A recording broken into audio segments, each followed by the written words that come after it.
Sabaragamuwa campus එකේ නවකවාද සිදුවීමත් එක්ක දැන් හැමෝම රැග්ගෙක් ගැන කතා කරනවානේ. ඉතින් අපිත් අද කතා කරමු රැග්ගෙක් ගැන. කතා කරමු කිව්වට මම කතා කරන්නේ නැහැ හරිද? මම අද ස්ක්‍රිප්ට් එක ලියලා Google Notebook LM එකට දැම්මා. එතකොට පොඩ්කාස්ට් ඔඩියෝ එකක් ජෙනරේට් වෙලා එනවා. ඒක දාන්නම් මම. එහෙනම් යමු වීඩියෝ එකට. ආයිබෝවන්. අද අපි කතා කරමු ශ්‍රී ලංකාවේ උසස් අධ්‍යාපන ආයතනවල තියෙන අර නවක වදය නැත්තම් රෙග් එක තියෙන කාරණය ගැන ටිකක් ගැඹුරින්. ඔව් මේක ඇත්තටම ගොඩක් දෙනෙක් කතා කරන ඒ වගේම ගොඩක් සංකීර්ණ මාතෘකාවක්.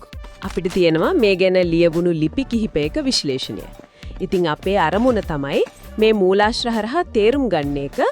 ඇයි මේකට මුහුණ දෙන අය මුලදී විරුද්ධ නොවී ඉඳලා පස්සේ සමහර වෙලාවට ඒක සාධාරණීකරණය කරන්නේ.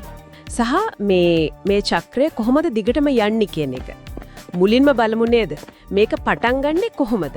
ඒ කියන්නේ අර සීනියර්ස්ලා ජූනියර්ස්ලව එයාලා මත යැපෙන තත්යකට ගේන්නේ කොහොමද? ඔව් මූලාශ්‍රවල කියවෙන විදිහක ඒක පටන් ගන්නෙම අර අලුතෙන් එන ළමයි කැම්පස් එකට ආවම ටිකක් අසරණ වෙලා ඉන්න වෙලාවේදී.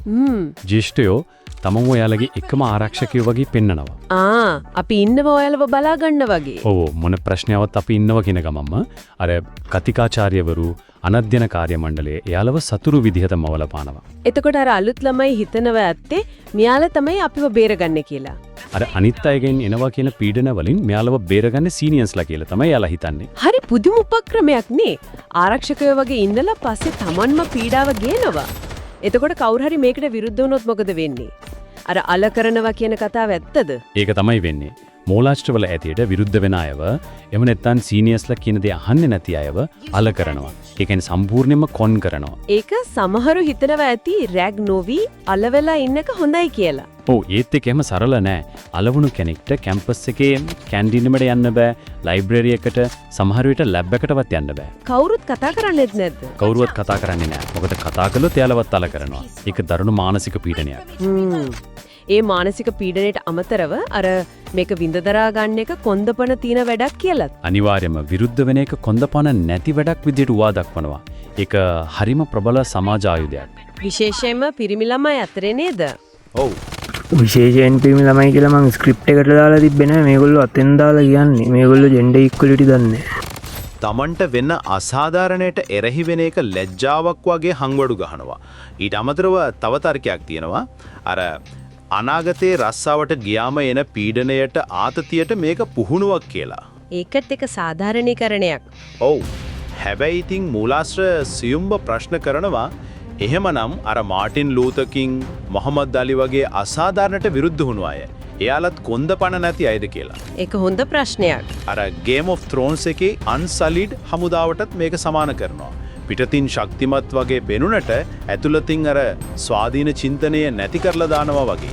ඒ කියන්නේ මේක නිකම්ම ශාරීරික පීඩනයක් නෙවෙයි ගැඹුරු මානසික පාලනයක්. එක්තරා විදිහක බ්‍රේන් වොෂින් එකක්. අනිවාර්යයෙන්ම. අර කියමනකුත් තියෙනවනේ ජූනියර්ස්ලාගේ මොරාල් හදන්න සමගිය හදන්න තමයිලු රැග් එක දෙන්නේ කියලා. ඔව් ඒක තමයි උඩින් කියන්නේ. ඒත් යටින් තියෙන වෙනම දෙයක්. අනිත් එක තමන්ගේ බැච් එකෙන්ම ලොකු පීඩනයක් කෙනව විරුද්ධ වෙන්න ගියොත්. එක්කෙනෙක් වැරද්දක් කළොත් මුළු බැච් එකටම දඬුවම වගේ. ඔව් ඒ වගේ තර්ජන එනවා. ඉතින් නීතිය පැත්තට යන්නත් බෑ ලේසියෙන්. සාක්ෂි හොයාගන්න අමාරුයි. අර රැග් කරන වෙලාවට ෆෝන් එහෙම තහනන්නේ නේද? ඔව්. කවුරුත් ඉතින් සාක්ෂි දෙන්නත් එච්චර කැමති නෑනේ. පස්සේ ප්‍රශ්න ඇති වෙන නිසා. හරිම පුදුමයි මේ ඔක්කොම දුක් විඳට පස්සේ ටික කාලයක් ගියාම සමහරු මේක ආතල් එකක් වගේ මතක් කරනවා. සමහර වෙලාවට අනුමතත් කරනවා මේක. මනෝවිද්‍යාත්මකව පැහැදිලි කරන්න පුළුවන්ද? කොහොමද එහෙම වෙන්නේ?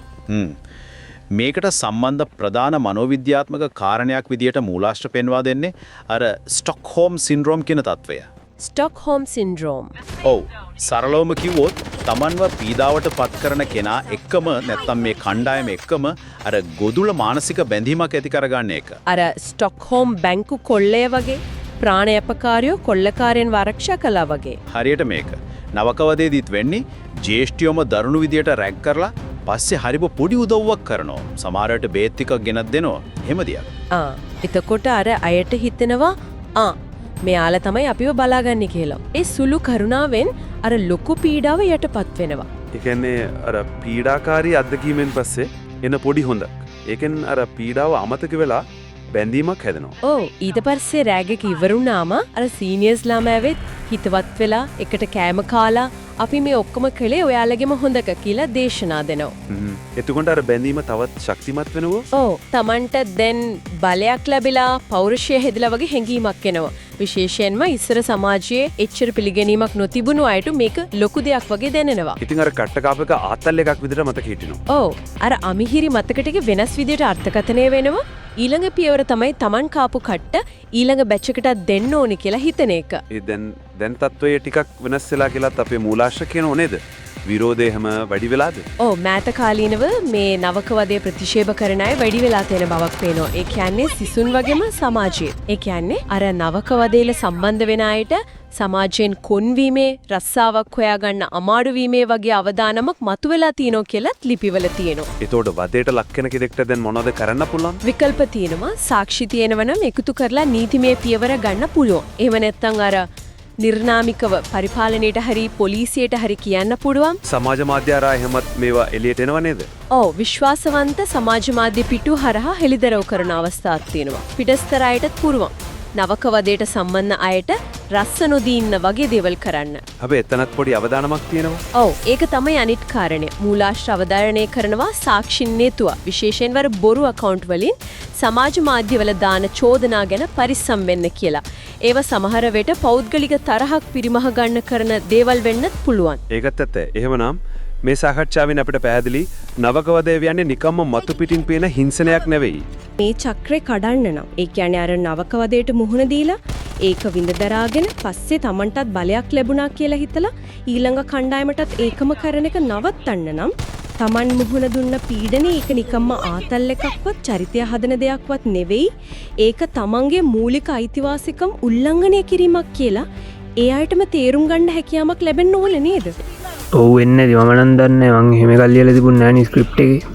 මේ නෝට්බුක් LM එකේ අපි දෙන ස්ක්‍රිප්ට් එකේ හැමම කියවන්නේ නැහැ. ඒකෙන් කරුණු වරන් තව අතෙනුත් දාලා කන්වර්සේෂන් එකක් වගේ හදලා කියවන්නේ. අවුලකුත් නැහැ ඉතින්. ඔය මූලාශ්‍රික ගා කියවන්නේ අපි දීපු ස්ක්‍රිප්ට් එක හරි ඩොකියුමන්ට් එක හරි ගැන. ඉතින් කොමාරි මේ රැග් එක තියෙන්නේ කැම්පස් වල විතරක්ම නෙමෙයි තව හයර් এডুকেෂන් ඉන්ස්ටිටියුට්ස් ගොඩක රැග් එක තියෙනවා. ඒ වගේම තමයි මේ රැග් එක නිසා ජීවිතයක් නැති වුණු පළවෙනි වතාවත් මේක නෙමෙයි මීට කලිනුත් 2015 දී සබරගමු කැම්පස් එකේම රැග් එක නිසා ගැහණු ළමෙක් මේ දේම කරගෙන තියෙනවා. ඒ සිද්ධියේදී නම් මේක කරගන්නේ රැග් එක නිසා කියලා ලියුමකුත් ලියලා තියෙනවා. 2019 දී හෝමාගම දියගම ටෙක්නිකල් ඉන්ස්ටිටියුට් එකෙන් මේ වගේ සිදුවීමක් වෙලා තියෙනවා. ඔය වගේ රැග් එක නිසා ජීවිත ගොඩක් නැති වෙලා තියෙනවා වගේම සමහරු සදාකාලික ආබාධ වලට ලක් වුණු සිදුවීමුත් තියෙනවා. ඒව ගැන වීඩියෝ තියෙනවා YouTube එකේ මම ලින්ක් දාන්නම් ඩිස්ක්‍රිප්ෂන් එකේ.